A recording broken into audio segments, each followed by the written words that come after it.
Imagine this scene for a moment. A quiet, pretty normal apartment building, right? In a small village just outside Aswan in Egypt. Mm. And for 10 years, this place was home to what looked like, well, a perfect marriage. Hoda, she's 38, works in administration.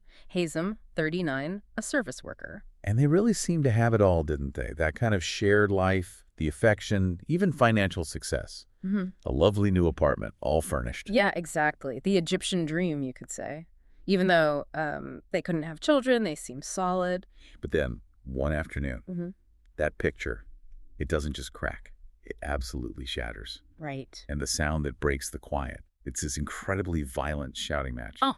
But crucially, it's staged. Hoda is screaming, yelling that Hazem insulted her family. It's all for show, for the neighbors. She makes this huge scene, slams the door, theatrical, really, grabs luggage she'd already packed. And the neighbors, they rush out, trying to calm her down. They completely buy it. They watch her storm off, heading to her parents' place. A classic marriage meltdown, or so they think. And then, silence. That's the really chilling part. As soon as she's gone, this heavy, awful silence falls over the apartment. Because inside, Hazem is already dead. Her whole performance. It was just the final act in a meticulously planned plot. So today, we're doing a deep dive into this calculus of betrayal. We want to understand how a marriage, seemingly built on love, twisted into such a cold-blooded plan, all driven by money. Okay, let's unpack this chilling timeline. You know what really stands out, especially early on, is Hazem's side of things. He genuinely loved her. Yeah. Deeply. Yeah. And when they found out Hoda couldn't conceive, he accepted it. He wasn't looking elsewhere. He seemed content with their life together, just the two of them. It sounds like he really saw it as their life, their shared dream. But Hoda, she seemed to be looking at it very differently, more like assets. Absolutely. Even with her reputation in the community, generous, helpful, a problem solver, her core focus seems to have been financial gain. The apartment, the furnishings. Yeah. It was all about ownership for her. She kept pushing him, didn't she, to put the apartment, other assets in her name. Relentlessly. And he kept refusing. He must have sensed something wasn't right, that insistence. It felt predatory. He saw shared wealth. She clearly saw something to secure legally for herself. And here's the key thing, the detail that really sets the stage for everything awful that follows. You need to grasp this financial point. Oh, God. Because they didn't have children, Hoda knew that if they divorced, she'd get very little. Not the apartment, not the wealth they'd built. Exactly. That's the legal crux of it. Without kids, heirs, and with the deed in his name, divorce meant maybe some basic support, alimony, but not the main prize, not the apartment she'd apparently coveted for, 8 years? 8 years. So divorce was financially useless to her, Right. Which creates this horrible dilemma in her mind. How do you get everything when the owner won't sign it over and divorce leaves you empty-handed? And the answer she landed on was just ice cold, widowhood. She needed him dead to inherit everything. That realization, that's when she starts looking for help, isn't it? An accomplice. Yeah, if the legal route was blocked, she needed someone else involved to facilitate the inheritance, let's say. So where does she find someone willing to take that kind of risk? Her workplace. A coworker, Wael, also 38, married, also an admin colleague. And crucially, he was under serious financial pressure himself, raising kids, struggling financially. Okay, so he's vulnerable. How does she play it? Oh, very carefully. Surgically, you could say.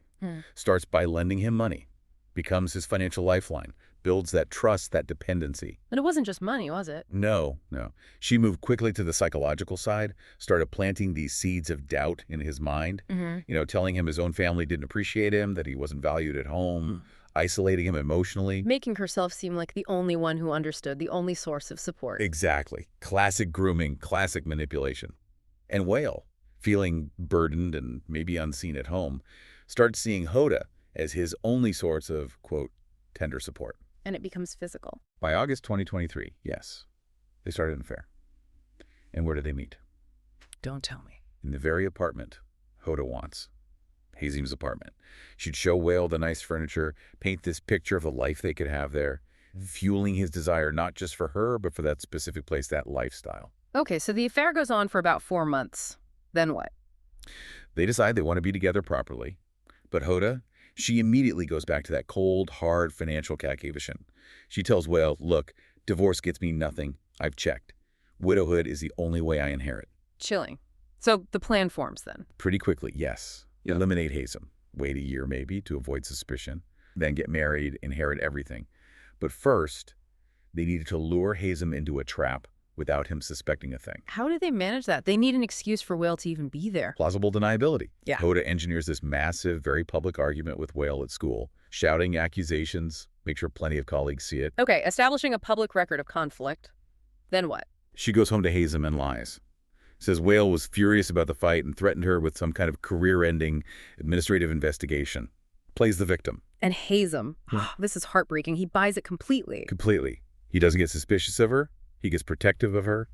He's worried about her career. Feels like he has to step in, be honorable, fix it. So his decency, his instinct to protect her, that's the weapon she uses against him. It's the absolute core of the betrayal, isn't it?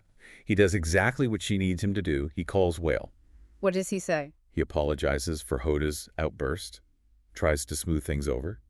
And then, in this gesture of genuine peacemaking, he invites Wael over to their apartment to talk it out, reconcile, over tea. Over tea, that invitation seals his fate. It's the final piece she needed. Wael arrives. You can imagine the conversation. Stilted apologies, talk about the fake administrative threat. All while waiting for the signal. The entire deadly operation hung on one word, one signal to switch from talking to killing. And the signal was? Tea. Hoda says she's getting up to go make tea in the kitchen.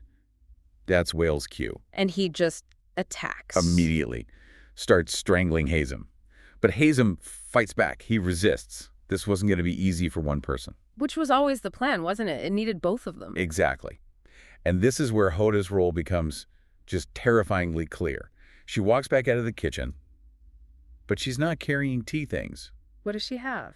A piece of cloth, some kind of heavy fabric. They both take it, loop it around Hazem's neck, one on each side, and pull violently until they're sure he's dead. The tea wasn't hospitality. It was the trigger word for murder. Precisely. Okay. Hazem is dead. Wael leaves. What does Hoda do immediately after? The cover-up starts instantly. She pours some kind of strong chemical, probably chlorine or something similar, onto his body. Why? 2 reasons, likely. To try and mask the immediate smell of decomposition and maybe hoping it would accelerate the decay, obscure the cause of death, though ultimately that action itself becomes suspicious. Right, because it shows intent to conceal. And then? Then comes the big performance. She bursts out of the apartment, screaming those insults about Hazem, about her family, grabs a bag she'd already packed. The bag she packed before the supposed fight. Exactly. She slams the door, storms past the concerned neighbors, and heads to her parents' house. She's successfully created her alibi, her reason for being gone, a huge public fight. And she stays away. For how long? This is the really testing period, 25 days. A 25-day gap where she maintains the facade, goes to work, interacts normally with people in the community, all while refusing to go back home, unless Hazem apologizes for the fight she manufactured. What about the smell? Surely after a while. Oh, yeah. After about 20 days, the neighbors started complaining. Seriously complaining about a horrific odor coming from the apartment. And what did Hoda say? She had an answer ready, brushed it off, claimed Hazem must have been forgetful, left the fridge door open, or maybe unplugged it, spoiled some meat inside. And people bet that. For a smell that bad? Apparently, yes. The sources suggest the neighbors thought it was plausible. Maybe knew him as a bit absent-minded. It's astounding, the composure she must have maintained. Yeah. Day after day, knowing the truth. But eventually, the lie couldn't hold. No. After 25 days, the smell was just overpowering, unbearable. And the silence from the apartment was complete, unnatural.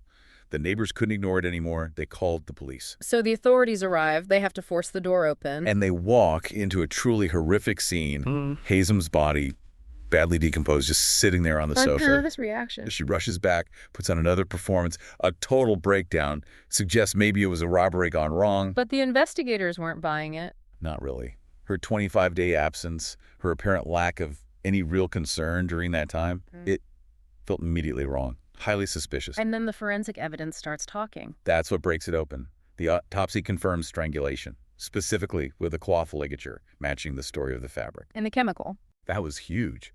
Pouring corrosive chemicals on a body isn't something you do in a panic during a robbery. It screams concealment, premeditation. It pointed directly away from a random crime towards someone close to him trying to cover their tracks. So the focus shifts firmly onto Hoda. Absolutely. The police start looking into her life, her workplace. And that's when Colleagues, maybe hesitantly at first, confirmed the rumors. The inappropriate relationship with Wael, the recent public fight, it all starts to connect. And faced with all of that, the forensics, the chemical, the confirmed affair. They both break. Hmm. Hoda and Wael confess to the murder. Wael, maybe trying to lessen his own blame, apparently insisted he was just following Hoda's detailed instructions. She was the mastermind. It all comes back to that initial calculation, doesn't it? 8 years wanting that deed. The research into inheritance law, realizing widowhood was the only profitable option, using his love for her as the final lure. It's just staggering. Right. A purely financial transaction in her mind, it seems. Zero sum. His life for her financial security. And the psychological weight she carried for those 25 days. It's almost impossible to comprehend. Going to work, socializing, eating, laughing. While knowing her husband's body was decomposing just blocks away. All for the inheritance she assumed was now hers. It's fascinating in a grim way how that single-minded focus on the material goal blinded her to the fact that the crime itself would have eventually betrayed her. Right, the plan was meticulous up to the murder, but the cover-up attempts the chemical, the long wait, ironically became the very evidence that sealed her fate. So when you think about this case, what's the takeaway for you, for the listener? It really makes you question, doesn't it? When financial security becomes the absolute top priority, how far can someone twist reality before it snaps back? Yeah, how long can that mask of normalcy hold up under the pressure of such a horrific secret? That's the final thought we want to leave you with. Consider the sheer mental effort, the psychological cost of playing the part of the helpful community member, the competent colleague, while secretly waiting for the consequence of your own violence to inevitably surface. How much planning goes into fooling the world, and how little does it take for the stark reality of a decaying body to unravel it all?